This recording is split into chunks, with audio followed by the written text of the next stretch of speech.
This is my quick all you need to know review of the Hourglass Veil Translucent Setting Powder.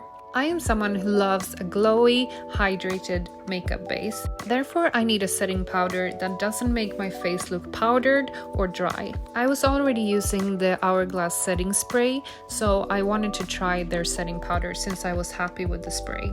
And wow, I'm glad I did. This powder is beige white in color, but it is translucent when you put it on. It looks matte, but it is not matte, and it's not glowy either. It's just like a veil, like in the name.